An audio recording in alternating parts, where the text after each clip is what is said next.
This is exciting stuff. This is in murky water territory. We have been saying, a lot of people have been saying for some time, these two are speed demons, but if push came to shove, maybe Firouzja's just a little bit faster.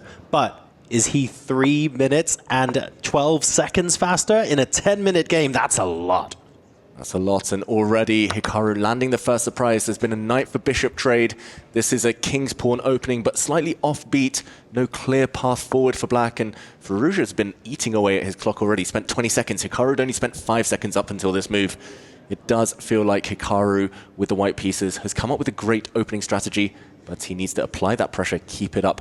I think we'll find an answer as to who is the most in-form player today. If we have the version of Hikaru that plays 20 or 30 moves by the time he's gone 1 minute on the clock, I mean, bringing that version of Hikaru out now when your opponent's already over 3 minutes down, that's got to be the play, right? And that's a big move by Hikaru, you know, just opening up the position. It was a question mark, but I think practically really smart. Alireza forced him to think just a little bit more right now, and Hikaru pauses before he picks up that pawn. There are some exciting, tempting options for white. You could develop your knight. You could push the e-pawn forward, hitting the black knight, or will he go for bishop takes pawn here? David Hikaru, he takes a pause after that first f4. That was a big shake of the head as well from Hikaru. He kind of shook his head, closed his eyes, being like, why did I do that? He accelerated the play. That means he's gone a bit more direct, and that helps Firouzja. Now it's clearer what black's plan is. Black is going to castle. Black is going to blow open the center with a pawn push to d5. I think Hikaru, Armageddon strategy, maybe he should have been keeping the tension, and there we go. He sits back again. A quick shake of the head, and he's trying to reset because he knows suddenly things are speeding up, and it's not easy for white to find moves. So let's explain that for the viewers at home. If we engineer any sort of situation where Alireza Firouzja basically has a clear strategy, and you can almost pre-move your next 5 to 10 developing moves or spend very, very little time thinking about them, there's a chance that negates a lot of the advantage Hikaru Nakamura had by starting with 10 minutes on his clock, and a draw would be disastrous because that counts as a loss for Hikaru. Exactly, and just by nature, in a must-win scenario, you need to invest a bit more time. You need to just eliminate the moves, the variations that might lead towards a draw.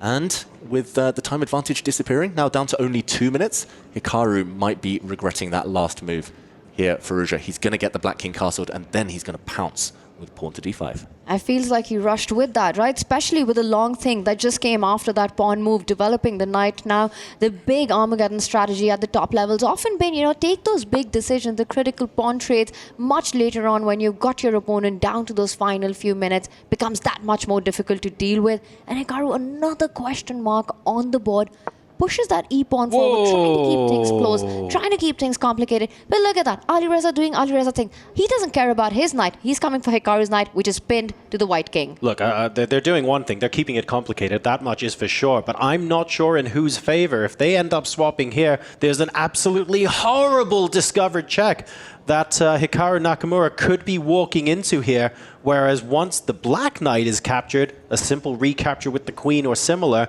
gets you out of trouble. That extra tempo here could prove crucial for Alireza Firouzja.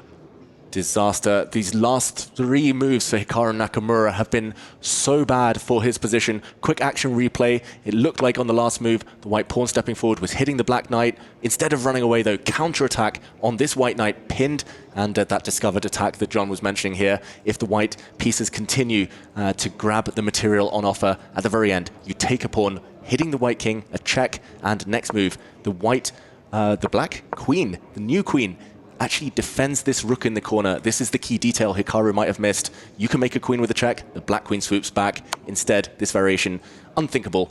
Hikaru was forced to defend his own knight. We see knights jumping, the black knight hitting the white queen, and wow, this game is progressing so speedily, but black is a couple of pawns up. Let's go back to the game. Hikaru is in hustle mode now.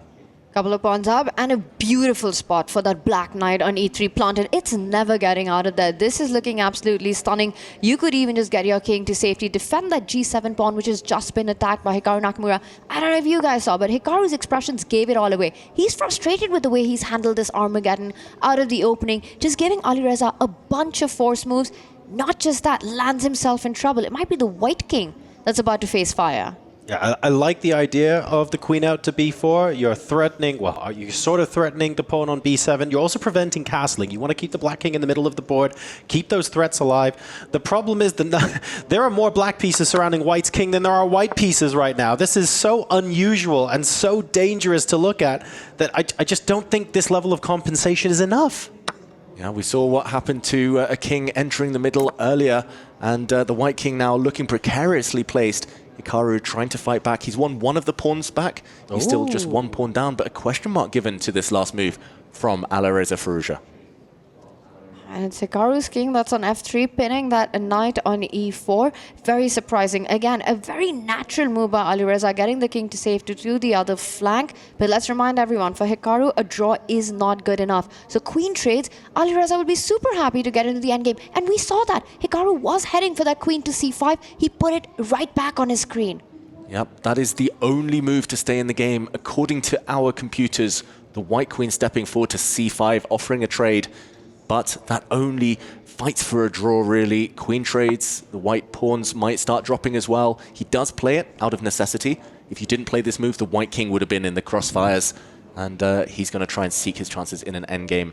The problem is 4 minutes for Firouzja, when Firouzja is a pawn up and in full control, should still be enough when a draw is sufficient. Declining the queen trade there. And just take a look at that absolutely monster knight on e3. You take that knight off with any piece for any reason, you got a protected pass pawn for the black pieces as well. This is such an amazing position. This is nuts. This is insane what Alireza has done. He's just inviting Hikaru to capture the a7 pawn close to the king. Yes, he's eyeing a check on the other flank on h3. We're seeing that being played out right now. And Alireza missed it.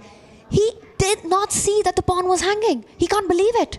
Wow, that was a blind spot. He just made a massive assumption, Alireza, that the black queen can jump in with a check, but that's just a one-mover. That's just a one-move trick. The white king will happily step back and run away. Suddenly, the attack is on the black king. Why didn't he trade queens? A draw up his sleeve in an Armageddon, enough for black. He could have traded queens, gone to safety. That was very impractical. That was Alireza's intuition taking over. You know, something that's his biggest strength can sometimes be your weakness. He wanted to keep the attack going. But again, the practicality of the situation. You have a beautiful knight planted. You have an extra pawn. Get the queens off the board. You need only a draw. And look, this isn't like a game-losing blunder or by any means. But when they say the hardest game to win is a winning position, that's when you get the most complacent. That's when you start missing these small details, these little things that could have ended up being crushing. And there's a big threat on the board. Queen a8 check. Knight coming in with the check would fork the black king and queen.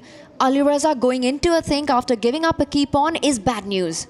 Yeah, it might not be a game-losing blunder, but it's definitely a momentum-losing blunder. For now sure. It's all about white's threats. The black pieces here just lacking the coordination to deliver a killer blow themselves. It does feel like the path is narrowing. He finds a good move there, Alireza, stopping the white knight from leaping forward to c5. But this is, again, just the beginning. Suddenly the clock is all important. And that's the problem, right? You keep the queens on the board. Hikaru's got another 100 moves that he can play right now. Get those queens traded, you're in an endgame. You're in sort of safer territory right now, under 3 minutes, and Alireza cannot stop shaking his head. Yeah, the emotion for Firouzja there, you can see it. You see it in his body language. You see it in the way he's shaking his head. He thinking, you know what? This is going to be big. This is going to be bold. I'm not going to swap queens. I'm going to win this game. And then a couple of moves later, he is... the amount of regret making that, but you have to move past that. I find this impossible to do over a chessboard. If you realize you've made a mistake, moving past that mistake while you're still playing the same game, in my opinion, is one of the hardest things you can do in chess. It is so difficult to do. So difficult. And Firouzja, the one thing that might have held him back in his chess career is that inability to shift gears. He's always going for checkmate. He never wants endgames. He's all about the attack. But in Armageddon, you need to use the draw up your sleeve with black to bully the opponent. That queen trade that he declined might come back to haunt him, but still not easy. This position still so irrational. Queens, kings, everything just up in the air. Who is safer? Material count is level right now, but that might not stay the case for much longer. Hikaru Nakamura now tanking before pushing a pawn forward, avoiding any checks from the black queen. Very slow, subtle move there, but will that change the momentum back to Firouzja's hands now? Gives the move to black right now, and Firouzja is considering taking that central e5 pawn which is hanging, which will allow white to pick up pawns of their own as well. f7 would be weak, but I love this move by the king. It sort of frees up the rook to come and start chasing the white queen from that a file, getting away from any checks on the board and trying to hide on the other flank on the right side, perhaps marching from e7 to f8. Now Hikaru looks a bit desperate. I think he missed this one. The white queen suddenly looks a bit offside, needs to get back into the game, but it's not going to be an easy path for her.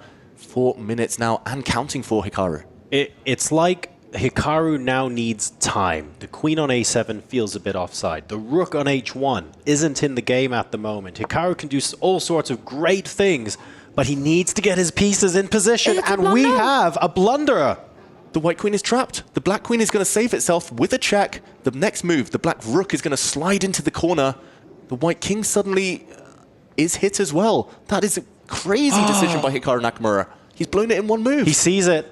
Under pressure, he was looking for the way through, and unfortunately, it's backfired in spectacular fashion. The next move, the rook slides across, and Hikaru's now facing down the prospect of losing his queen. And you could even pick up the rook on h1 and wrap up matters right now. Rook 8, go for the queen, go for the rook, and there's frustration on Hikaru. He got that chance, he got that opportunity with Alireza 2 minutes on the clock, and there was a huge gift at such a critical moment. Free rook. Forget the queen at this point. Like, the queen would be a trade. The rook is free on h1. Options abound. It looks like rook a8 is the decision made. And compared to queen takes h1, I'm guessing that's the reason we have the X against that move. But that still looks pretty darn strong for black. Yeah, he just didn't want to calculate there, Firouzja. He wanted to be practical. Queen takes rook on h1 would have allowed some nasty checks, some scary checks. Here we're going to see a queen trade. Slightly convoluted. The black queen gives itself up for one rook. And there we go. The white queen drops off too. But the white knight is actually trapped in the corner. Cannot have saved itself, but it would have been pinned. Black has an extra knight. Firouzja now, with just under 2 minutes, is a huge favorite to take this game. But what happens? Is he going to play this on? Will Hikaru try to flag? 1 minute 45 is quite a bit of time. And look at that. Firouzja up a piece. He's happy with the repetition. A draw is as good as a win. Keeps everything under control. Makes those small moves on his mouse, right? Doesn't want to lose out on time. And Hikaru, he's got any entering squares. He's trying to flag Firouzja. He's playing a lot more. It's almost like not swapping the queens and risking the game there. Shocked Firouzja into going, oh yes, I need to change gears here. And you can see him playing significantly more practical chess at this point, realizing that he can bully his opponent with the use of the Armageddon rules, like you said, David. And this is far, far more practical than we saw even minutes ago. Yeah, and in the meantime, Firouzja has been very slow the last few moves. He's trying to checkmate the white king, but this last pawn check has liberated a square for the white king to step up and into on e5. Firouzja thought he was winning on the spot, thought he could end it there and then, but it's not over yet. He has to make a move. He's just taking so long to play, and that's what Hikaru's done now. He's created some escape squares for the king. The game does go on. Hikaru has a bunch of pawns, 3 extra pawns for that knight. Firouzja desperately trying to repeat the position. Hikaru can't repeat. He's got to push his king to a different square, maybe retreat it. And yes, it's not objectively correct, but it's all about the clock. His last chance, 1 minute. This is touch and go. This is still anyone's game if Hikaru can induce a blunder or catch Firouzja in a tricky pre-move. But I look at him and it's almost a feeling. Is Hikaru about to throw in the towel? Is he about to resign? He does continue with the repetition, now changes his mind. Game on. He had to try something. This isn't ideal. The white king now slightly offside, misplaced. And the black rook is going pawn hunting. The black knight is going to hold the other half of the board. This is a clearly winning position for Alireza Firouzja.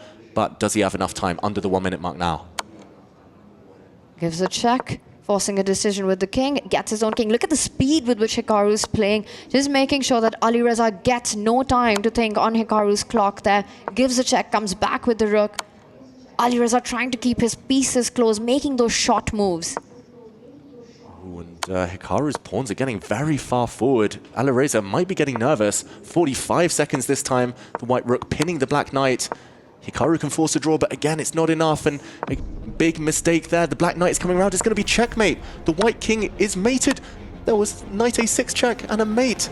That was a checkmate in 2, which was missed, but there is 37 seconds on the clock, and this is once again flagging territory. What a huge opportunity there. Firouzja had to book his spot. And once again, the fight is on. Fight is on, it's all about the clock. Hikaru still has some time in the bank. It might make sense to slow down, wait for 10 seconds, and then try and trick Firouzja, but here the position repeating itself. Hikaru cannot let that happen. Under 30 seconds now, but still the rooks on the board. Still tricky for Firouzja. Gives the check, comes back, and as long as the rooks are alive, the game goes on. And there we've got Firouzja trying to repeat at every single opportunity. The Struggling knight to make now progress though. coming in. More checkmating patterns. He doesn't even want to try. Here we go, Firouzja just wants the draw, but he's dropped a pawn, and he gets the white rook off the board. So sneaky from Firouzja. That is going to end the game. It's going to be a draw now, guaranteed. And there is the draw that clinches it with 20 seconds left to go on the clock. Alireza Firouzja will take the Armageddon game and move on to the quarterfinals.